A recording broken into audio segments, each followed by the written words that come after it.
digital scholarship institutes. So dedicated week-long courses during the summer where those of us on the scholarship technology team sit down with a group of faculty who's applied to think through and to talk about sort of all the innovations and developments in the world of digital scholarship, as well as some of the critical complexities that need to be engaged as projects move from pedagogical experiments into scholarly communication, and as people rethink some of their practices.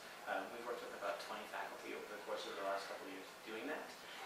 And that project was part of a Mellon grant that we received in 2010 that was designed to help the college in general address notions of digital scholarship. A second portion of that grant called for a speaker series, and this is the inaugural event in our Mellon Digital Scholarship Speaker Series. This is the first one we're doing today. We have a series that we'll be sort of announcing and rolling out into the spring, and it's something that we hope to carry on in subsequent years. So I'll actually turn over the introduction of Alex to Suzanne, but I just want to say that I'm very, very happy to have her here sort of learning these things. This is a development that a lot of us paying attention to digital scholarship has been following for a long time, so we're really excited to have you. Thank you. So I get the great pleasure of introducing you to Dr. Alex Juhasz. Dr. Juhasz is currently a professor at Media Studies at Pitzer College. She's published extensively on fake, feminist, and AIDS documentary. She's also produced quite a number of documentaries on those subjects. Her recent book, and I put that in very loose quotes because it is oh so much more than a book, as you will soon hopefully hear, is titled Learning from YouTube through MIT Press. This video book, which emerged out of the 2007 class that Professor Juhasz taught on YouTube and Learning from YouTube, offers a really dynamic example of multimodal scholarship and participatory scholarship.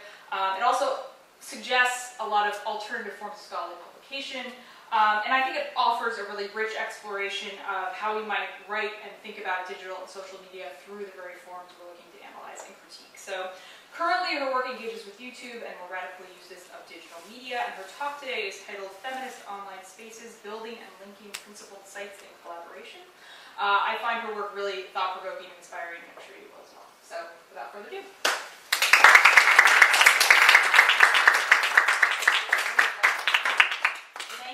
Let's hope that we can see you. We can. So I'm really glad to be here, and I'm looking forward to speaking with you all, and thank you for having me. Thank you for having me.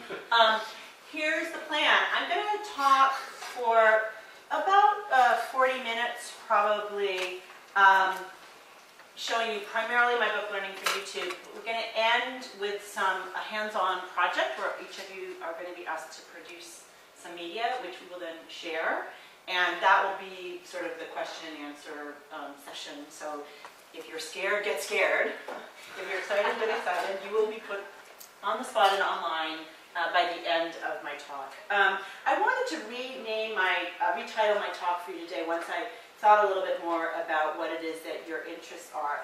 And I'm going to call it instead multimodal research and feminist forms for online publication, pedagogy, and production. And what I'm mostly going to do is think about larger structures, and the content that I've been engaging with will sort of pass by you, and it's there in live for you to think about, but I'm going to really be thinking more about sort of larger structures of interaction with text, students, publishers, etc. I'm going to begin with some words of advice in relationship to multimodal research and pedagogy. And the first is that, that I think that we need to make the demands and criticisms of the internet, let me say that again, we need to make demands and criticisms of the internet that we have been given for free. So a lot of what I'm going to be talking about is work as a teacher and a scholar, which actually, live in real time says, thanks very much, but. The second piece of advice is that we need to build the internet we want to live in. And these are sort of where you get to see the more radical claims and the feminist claims, which is true about the culture. This is something we Marxists used to say about the culture we live in, and I think it's true about the internet as well. We've been given this thing for free, and we need to tell it how we want to live. And we need to do this by enjoying, being informed by, and adapting the principles, theories, methods, and goals from our earlier lives, communities, and work. And for me, today I'm going to be talking about feminist goals and feminist practices and feminist forms but I'm going to use the word feminist sort of actually at the end of the day to umbrella anti-racist thinking, queer thinking, and an ongoing engagement in media praxis. So what I'm trying to suggest is that these ideas about how to teach, how to write, how to live, how to build community, I'm interested in thinking about what it means to take what we've already thought and bring them to the internet and ask why the internet has been so poor at modeling community, modeling engagement, modeling ethics. And I believe that many of us have been thinking about this for a long time, and the question is how can we push those ideas that communities have invested in into the space that we spend more and more time living in. And of course, my Learning from YouTube project is about learning. So we spend more and more time learning in there. And how can we invest feminist practices there? So I've called this advice from 3 recent projects. One I'm going to share with you in some depth, and one I will end with and you will participate in. So it's a live and building project. And the 3 recent projects are Learning from YouTube, and this is my video book, and I'm just, we'll come back to it, but this is a project where I was highly critical of internet culture, so it's a critique of this corporate gift here on YouTube. And this was a class first, and then became a video book. I'm not going to talk about this project, but it's a project that came after Learning from YouTube, which came out this March. And Learning from YouTube was very critical of YouTube, and I wanted to think about whether I could repurpose YouTube in a more proactive and congenial way, beginning to write into it some of the ideas, the feminist ideas that I'll be talking about today. And this art show, I co-curated with a man named Tato Hebert. I'm not going to talk about it, but it's certainly there to look at. And we had 32 artists producing original work, including Gabrielle Forman, who used to teach here. So when I say the word artist, I say it loosely, and it's one of my sort of big ideas about the internet, not mine, that there on the internet, when we produce, everyone can produce, and suddenly the who is an artist becomes a strange and invigorating question. Academics can be artists, activists can be artists. So the 32 people we invited was a wonderful slate of activists, artists, and intellectuals, many of whom are making video work for the first time. It lived live. Every day, they showed, 30 people showed a work of art live in a room, and then it went on to YouTube a day later. So that project began to imagine principled community, engaged in careful conversation, and it was also interested in thinking about moving things from lived spaces like this to the internet and beginning to really bleed and nuance that relationship. And I'm going to say that that's a feminist project. And part of what I want you to think about already is why I'm here and what happens in my presence, why you pay me to be here, why I'm not Skyping in, and what happens in rooms, and I'm going to say this because I'm going to be talking about feminism, that this is a feminist space, and how we begin to think about engaging the values and the modes of interaction that are live in this room more carefully into online spaces. And then I'm going to end with where you will join me. So, actually, perpetuate an art show and a lived educational community. I think the other thing I want to say about that was that one of the things we did thinking about rooms was that we carefully invited people from our community to the art show, and so we had a lot of youth participants engaged from our community in Claremont in that interaction. Feminist Online Space is my new project. It's really what I'm thinking about and building right now. It's what you're going to be participating in. So I'm going to begin by reading to you my Feminist Online Media Mantra, and you may have a copy of it. And we'll come back to it at the end because it's a mantra, so it's circular. And if you'll see at the bottom that has my email and the address of it, you'll need the email when you email me your contribution to the website. Okay, so if some of these ideas are not clear to you, I hope they will be by the end of the talk. And they're just an introduction and a way to frame the way that I'm thinking about building feminist spaces online in relationship to teaching and publication. So access begs literacy. Literacy initiates production. Mass production fosters popularity. Popularity produces virality. Virality forecloses context, shared interests and vocabulary, and local community. Community built on safety. Safety fosters the sharing of voice and responsibility. Shared responsibility is necessary for democracy.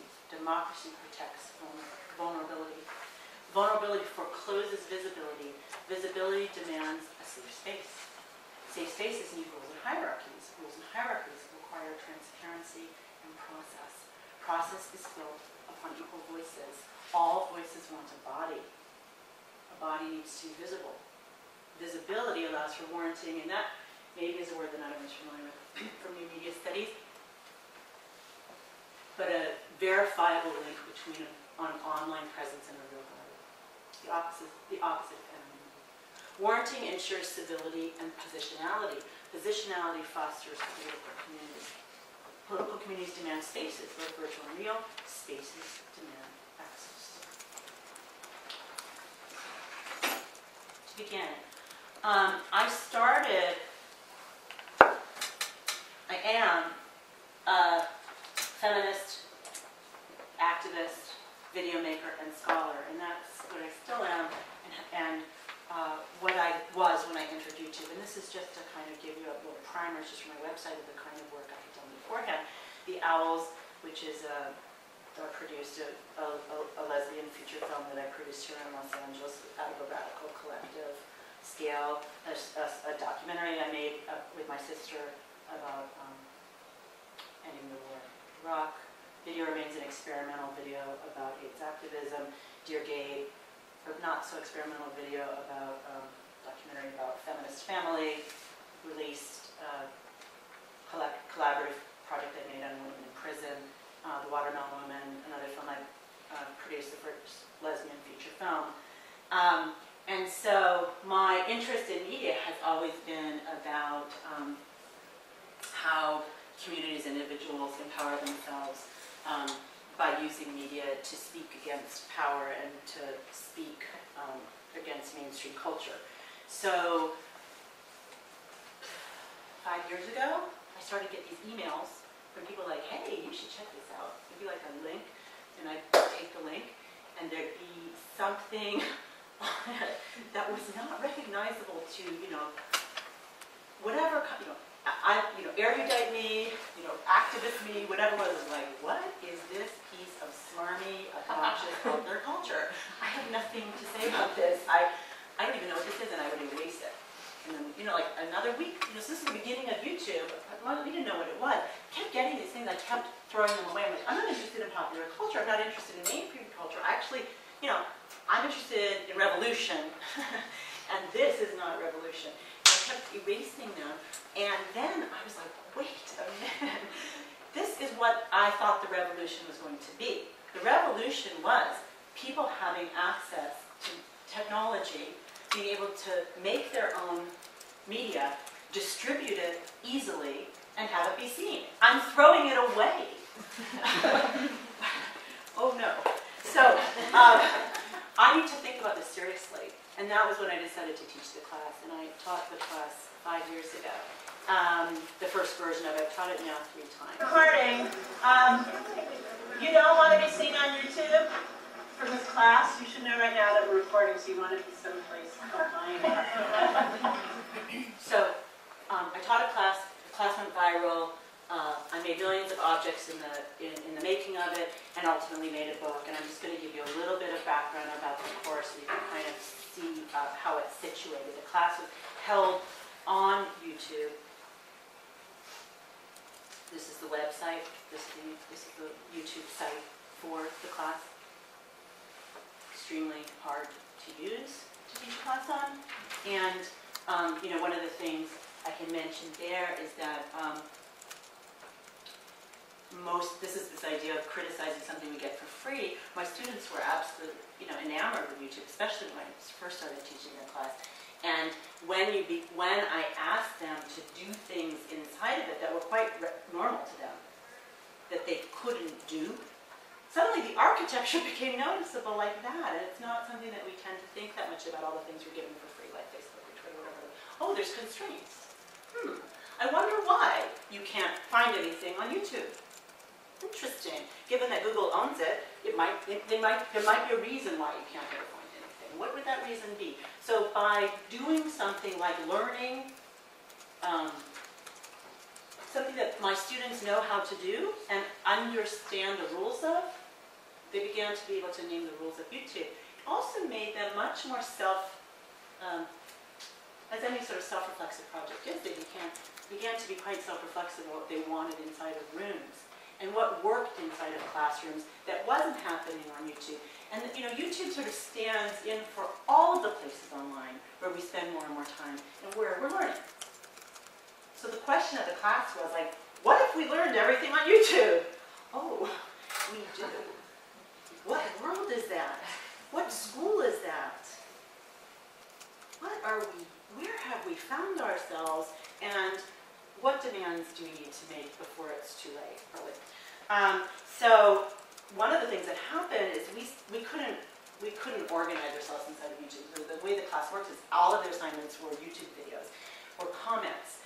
And again, in relationship to pedagogy, for those of you who are teachers and students, one of the things I was interested in doing is, well, if we're doing more and more of our learning online, we need to start writing differently. We need to teach writing differently, and as we as students need to honor the kinds of writing and be better equipped with the kinds of writing which we now engage in. Can we do the kind of critical writing we learn in college in these spaces so that these spaces begin to hold the kinds of skills and talents, questions, traditions that influence this space? Can we have that in there? And so a lot of it was this sort of translation.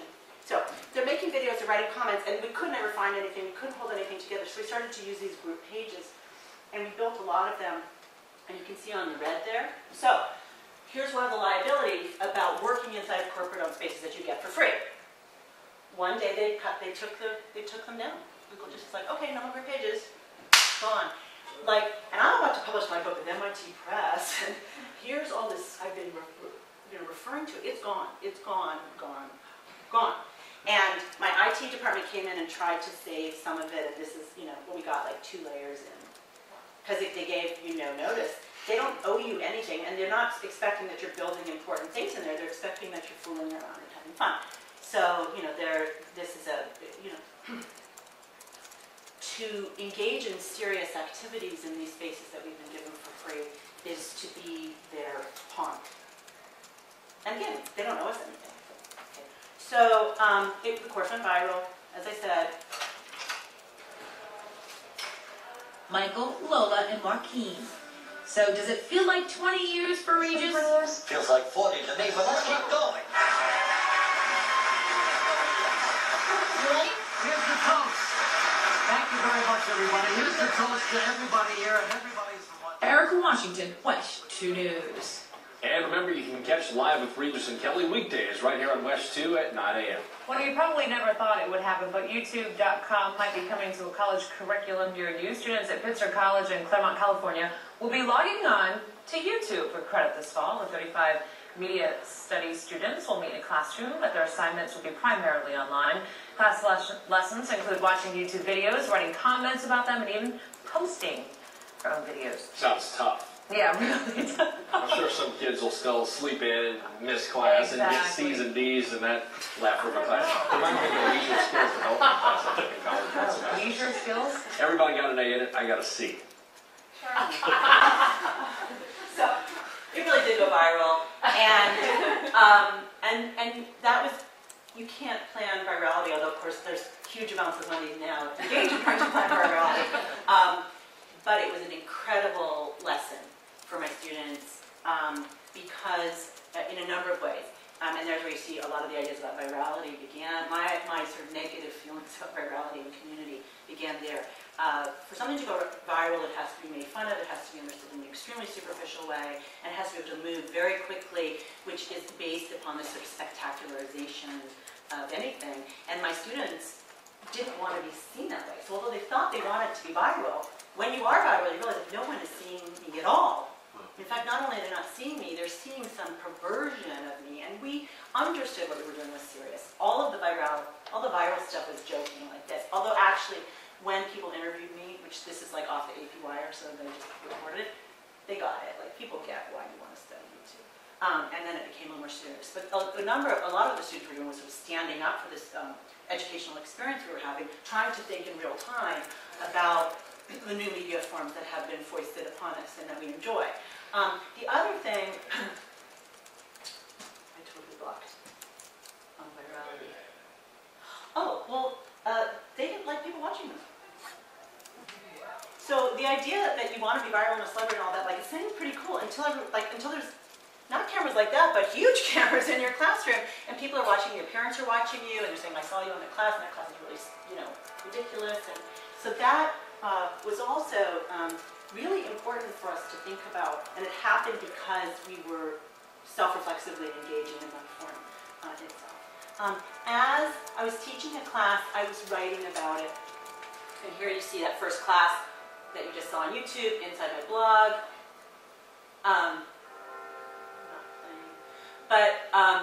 We're recording. So part of why I'm blogging about it is because I wanted to be learning, and I wanted to be learning in public with my students watching, based on their experiences. But I also wanted to be doing it online. And I became more and more invested in not leaving the online environment to do criticism about online experience. And I can talk about why that's so, and it became, obviously because the book ended up online, it became a sort of fierce commitment of mine. I know a lot of you work in the library, thinking about these things, but I certainly believe that if you're criticizing or thinking about internet culture or archives, so YouTube is an archive, it just makes no sense anymore to translate that onto a piece of paper. There's so much delay, but also like the labor of the writing is in description. And we don't need to do that anymore. And I think a lot of us who are film scholars enjoy describing scenes of film. It was one of the beautiful things we got to do. The light. And I've been working very hard to think about what my writing practice is if the video's already there. And I'll be talking about that. So then I was engaging in all these experiments about writing online. So, like on other people's blogs.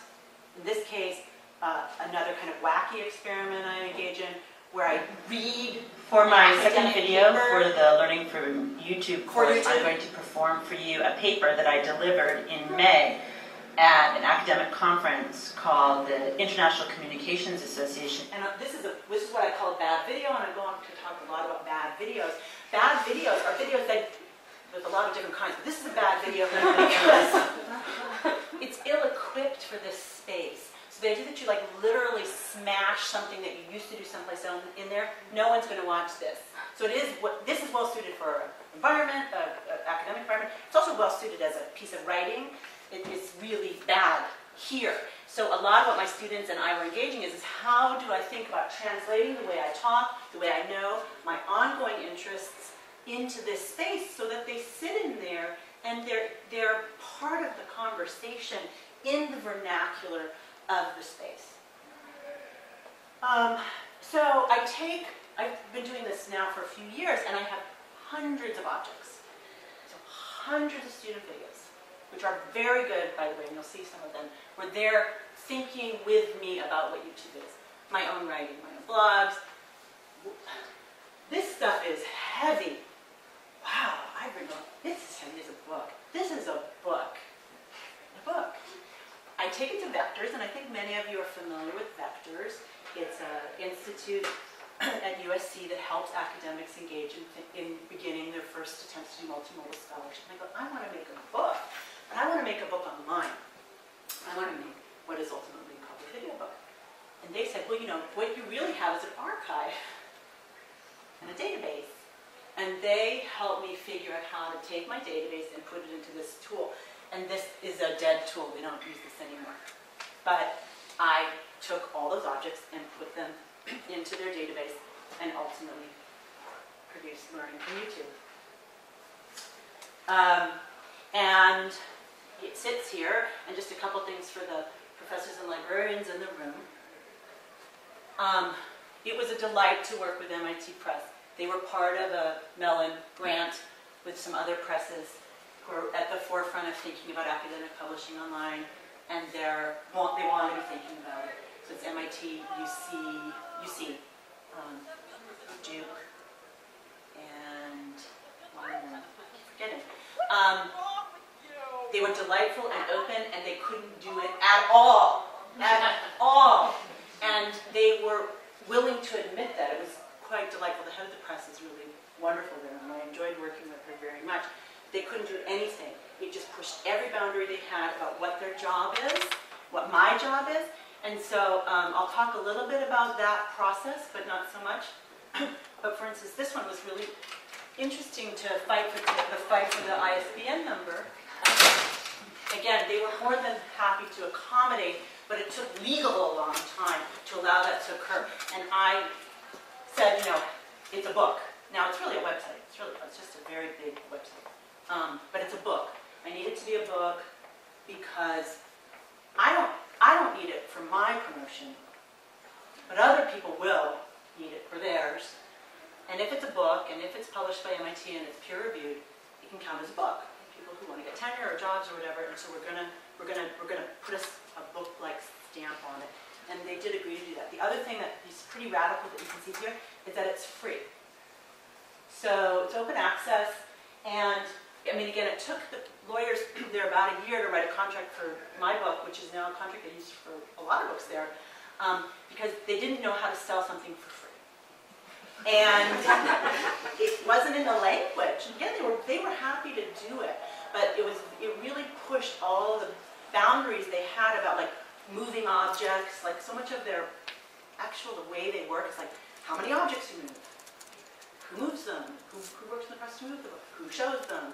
Like none of that was live in this project, and it really threw their operation into some disarray.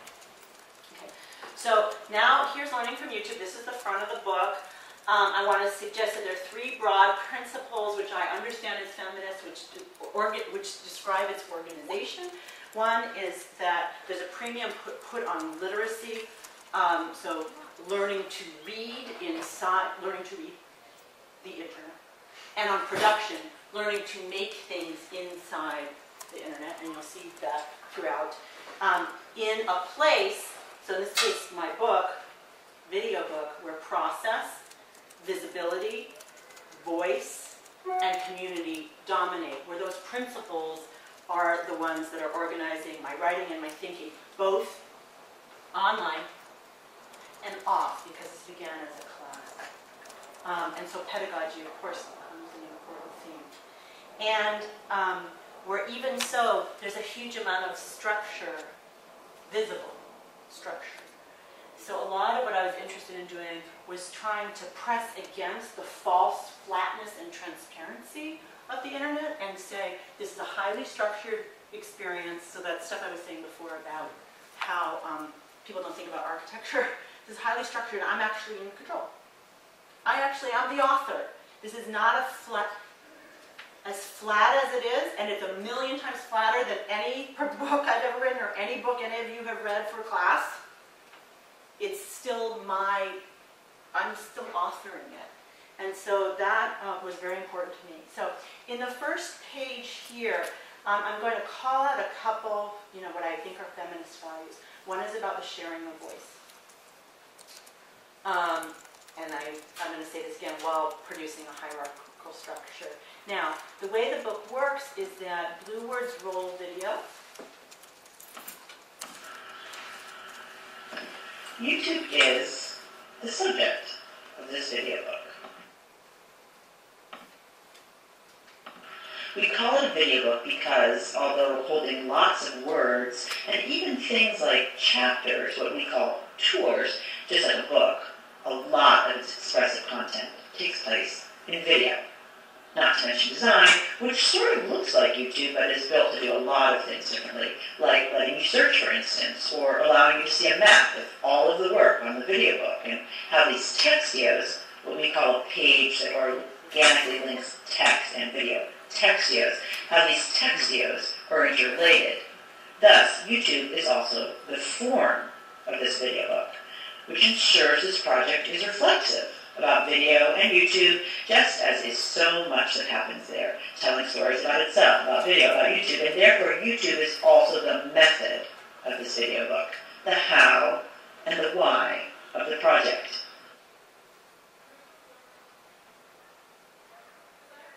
Okay, so YouTube is the subject, form, method, problem, and solution of this video book using quotes.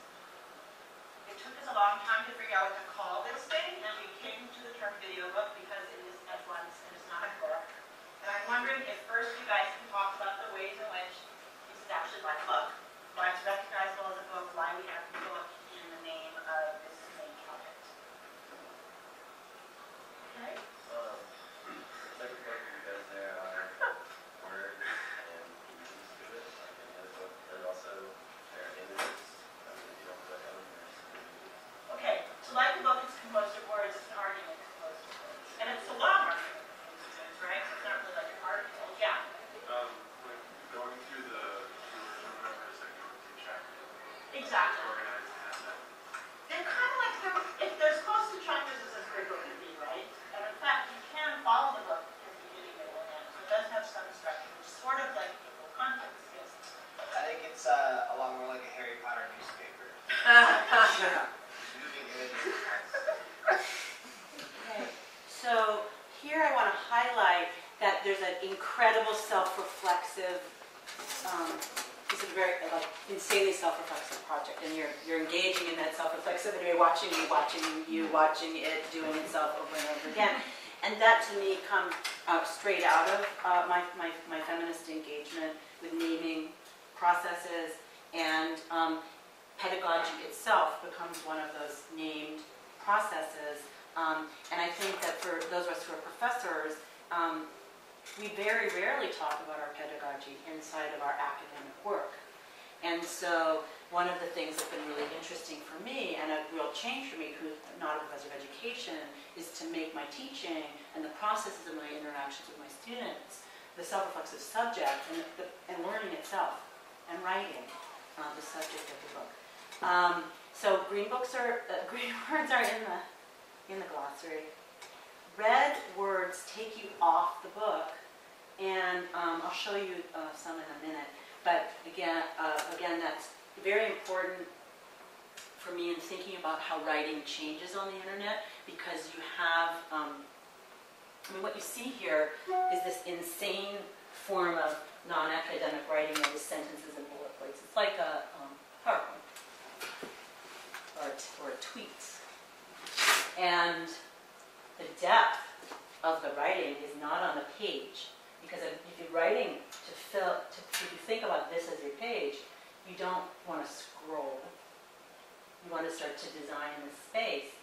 To write very short, the depth isn't as deep as the internet.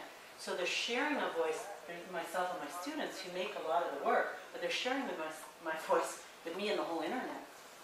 And there's no reason not to do that. But as a professor, that's very challenging, because what you're supposed to be doing is constantly, making your own voice stronger and tighter and more developed. And I actually don't have a problem with that. That's a lot of what we're supposed to do. So to begin to share that, flatten it, is quite challenging, and leads to weird writing forms, which actually may not be appropriate for academics.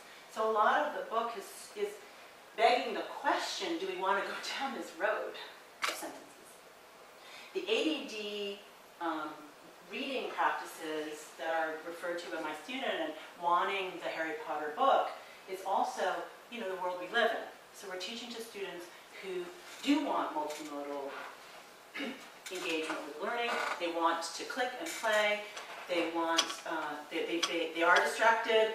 And a lot of the book is thinking about writing to them. And when I teach the book, they really enjoy it. Interestingly enough, I think that the book makes an argument for long form in short form. So the book says, I don't know. You want to write as a professor in phrases. Here's the other place where it starts to deepen.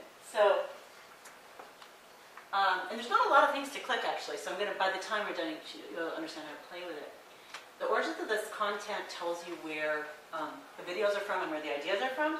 And the context section is actually, again, where I start to get deeper. So if you go into the context, you begin to hear me thinking about the theoretical, historical, design, all of the issues that are undergirding here. And if you get red, you go off the book.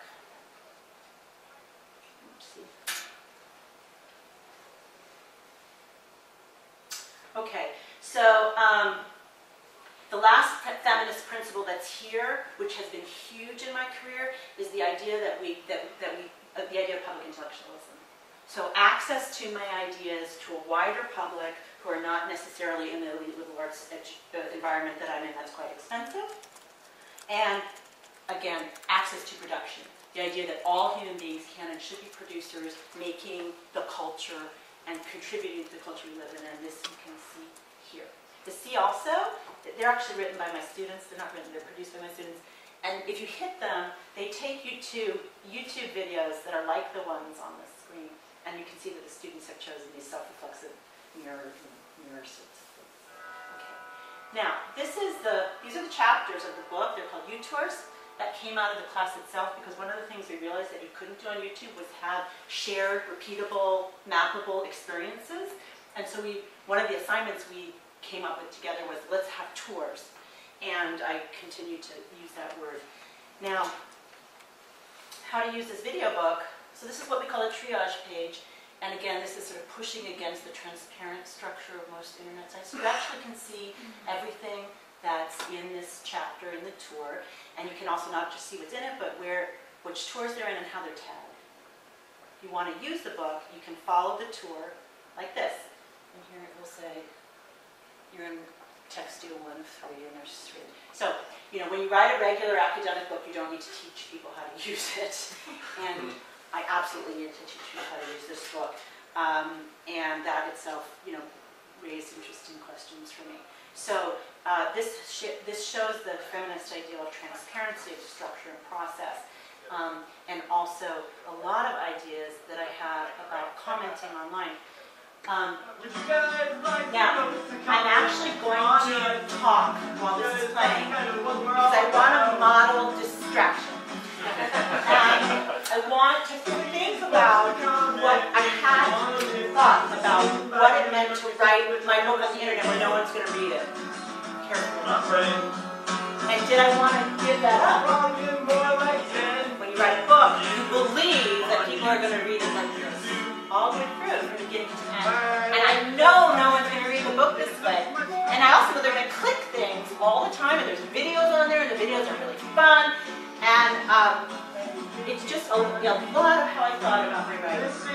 Great parable. We put our voice on the internet in this discordant, chaotic, playful place. Now, this is actually a very smart video, so I'm going to be quiet. They're criticizing comments.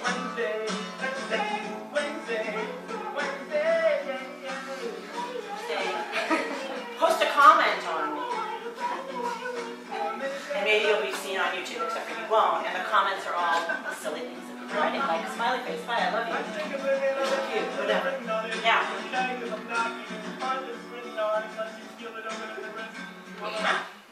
A lot of my criticism of YouTube and the internet more generally is in commenting practices and the ways in which, under a false promise of interaction or community, people engage in the most paltry forms of communication, like smiley face, thumbs up, you're a whore, I hate you, you're a Nazi, dyke. I like it. And so when I built the book, you can't comment on it. Because that's a false form of interaction and had nothing to do with how I'm engaging with you now, how I engage with my students, what we're trying to teach people in college about how to have principled, shared, complex, building conversations. So if you want to comment on my book, you can interact. You have to, go into voice.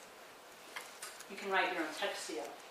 So to contribute, you actually have to write a page of the book. So you can. And I will share the book with you in this idea of voice sharing. You have to take the time and the effort and be willing to be public in my book by authoring it, titling it, naming it, etc. And the user-generated textios show up here at the end of the book. They're very good, mostly by my students at this point. So the question is anything original anymore? Has it all already been done? Just because you are the one doing something on camera or framing your opinion, does it still make you or your argument unique? Right, so this is a really smart one about how parody quickly degenerates into racism. Our video, is it possible to have our video on YouTube, etc. What happens with them? The news. So, if you see the four green ones, those are the pre-tours. They sort of introduce you to the book. This one is, if you travel through the book from 1 to 15 on this tour, you'll understand all of the ideas, the big ideas of the book. And this is like me in the tweakest. So one sentence. YouTube is a mess. Videos are hard to find, easy to misname, and quick to lose.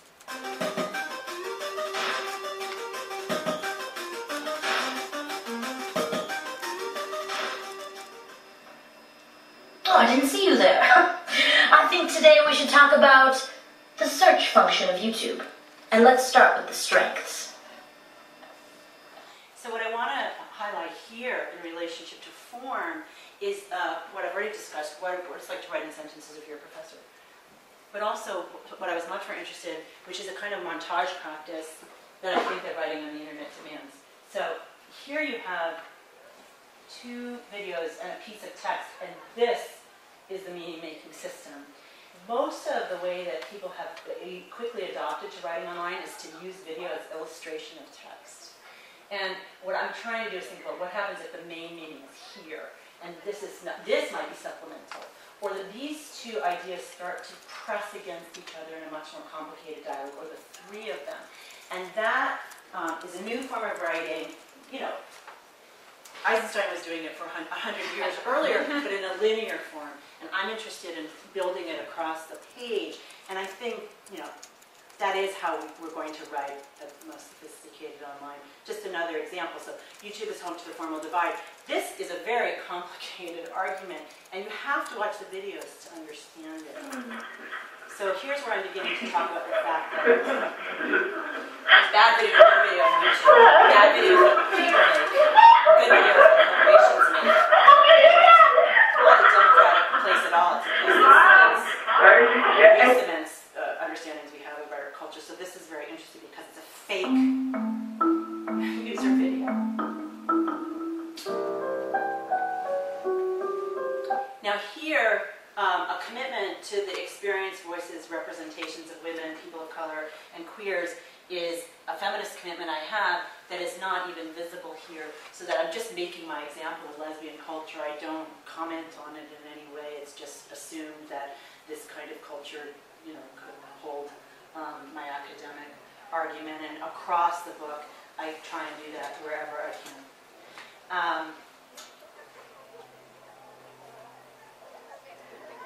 YouTubers for amateurs continues this idea that the things that regular people make are really about their humiliation and turning them into spectacles. YouTube is seriously censored is about the fact that censorship organizes the site. It's not democratic in the least. YouTube is a convergent superconductor, is a critical conversation I'm having with Henry Jenkins about convergence, and what I was saying before about virality as being like the ultimate goal, that things move quickly. And I say so easy, even me and my children can join the fun. This is my children and I learning how to do the Soldier Boy dance. Okay, guys. No, listen. Come right over here. Listen in. Come over here. Come back. We have to be back this far. Come back. Okay. So are you able to see it to do it? Yeah. Okay. So let me ask you a question first. So Gaby, look at me. Am I looking? So what we're going to do is we're going to try and learn how to do the Soldier Boy dance from YouTube to make a YouTube video to put up for my class about YouTube, okay? Now, can I ask a question? You guys already know the dance? I know a little bit. I know a little bit of it too, and I only remember the part where like, I know. So I actually actually made this video for my students because they want to. There was a contest. They had to make something that 1 million people watched in a week. They did, and then I said I would go into social religion. But I point this out to you in relation to my feminist principles, in the sense that this idea that I'm anchoring the internet to my life, to my family, to my community, to my classroom, I think is extremely important in relationship to making the internet a more principled place that engages in the values and the commitments that I have. So, you know, this problem about making your life public is a real one, but one that I think if we can't show who we are on the internet and we let ourselves be lost in an anonymity, and who we are, not just in what we look like, but what we believe in.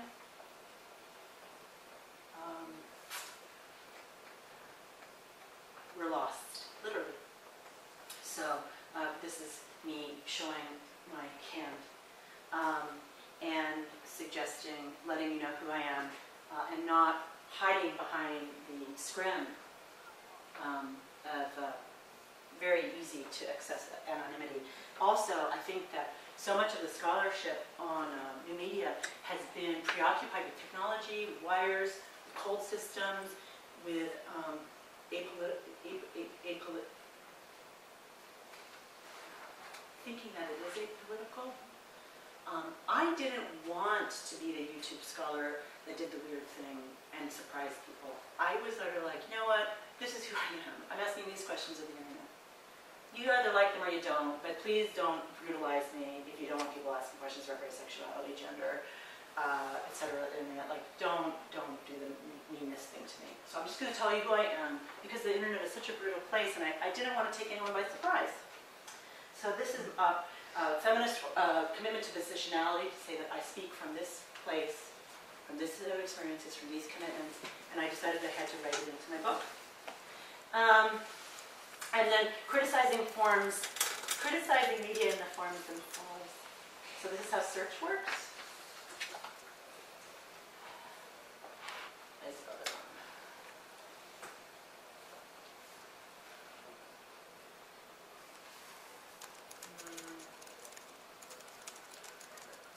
Do that.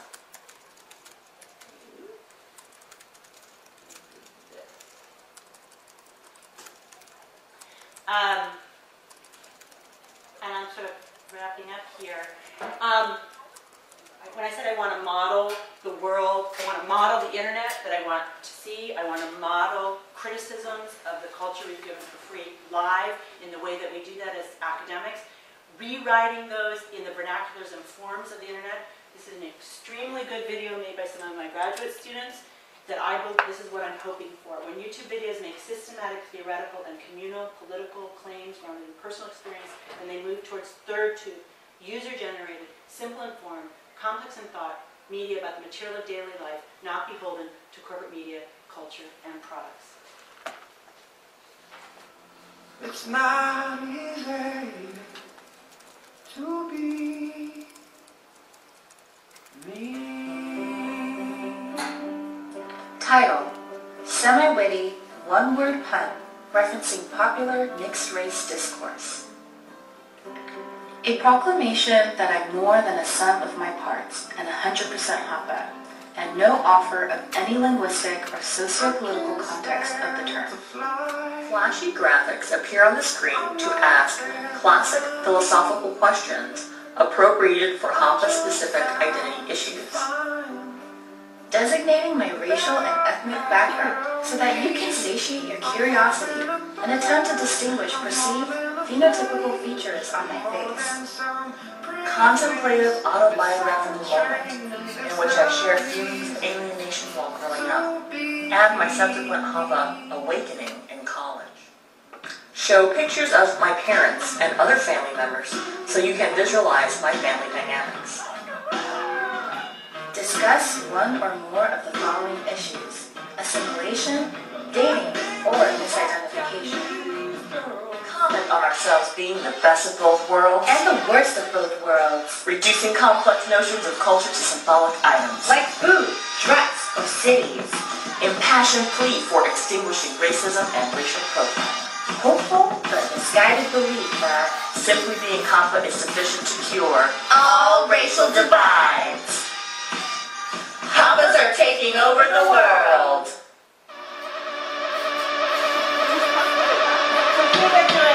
Hey girls.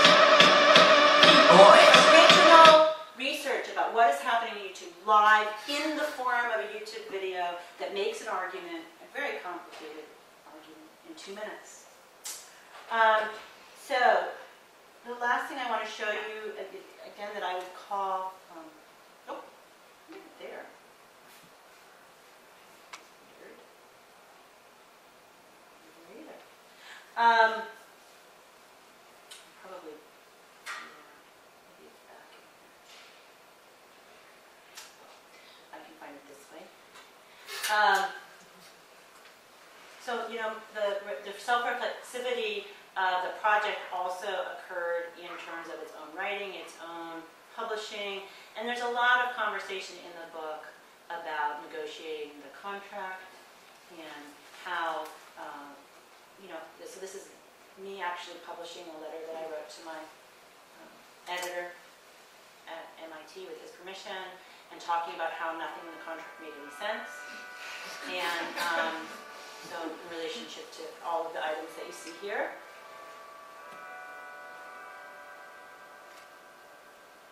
And then, again, you can go into the book and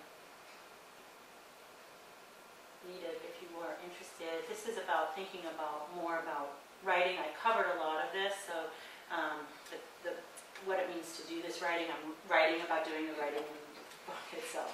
Like what happens when audience changes, commitment changes. I talked about design, finitude, the fact that the book doesn't end, that whether or not it should be interactive. It's not linear, it's multimodal, it's networked, it doesn't have a single author, it happens in time. Okay, so then I was done with that. I did Perpetude, but I realized I was still locked in a corporate environment. I wanted to start to imagine what an online feminist environment would be that I built myself, and that gets me to me and to you, and to the idea, the feminist principles of moving from reception to production. So I've been thinking about a lot in relationship to commenting not being a form of production at all, or interaction, and moving from online spaces to offline spaces and back again, my real interest in doing that. So here's my mantra again: access by literacy, literacy initiates production, mass production fosters popularity, popularity produces virality, virality forecloses context, shared interest in vocabulary and local community, community is built on safety, safety fosters the sharing of voice and responsibility. Shared responsibility is necessary for democracy, democracy protects vulnerability, vulnerability forecloses visibility, visibility demands a safe space, safe spaces need rules and hierarchies, rules and hierarchies require transparency and process, processes built on equal voices, all voices are on a body, body needs to be visible, visibility allows for warranting, warranting ensures stability and positionality, positionality fosters political communities demand spaces, both virtual and real, spaces demand access. Now, I hope that makes more sense. If it doesn't, we can talk about it. I'd like you to think about whether any of those ideas are resonant or you have a problem with that. A few days ago, I was at Rutgers, and they asked some questions that they'd like you to answer in relationship to the same talk, slightly different, that I gave. The first one was, do all voices want a body? They're not certain that that's right. And so they're sort of wanting to continue that conversation. The next one's, interestingly, ended up being about my performance.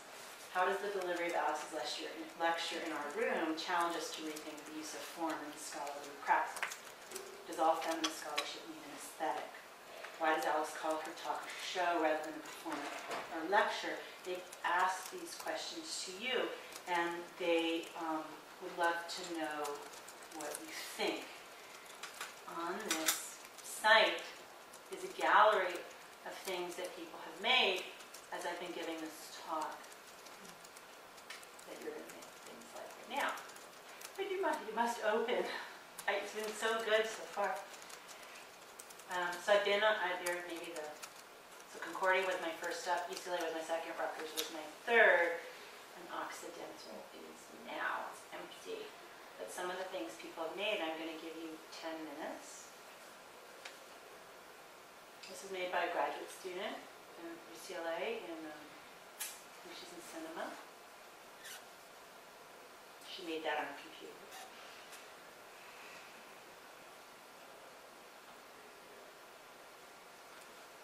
This was also made then.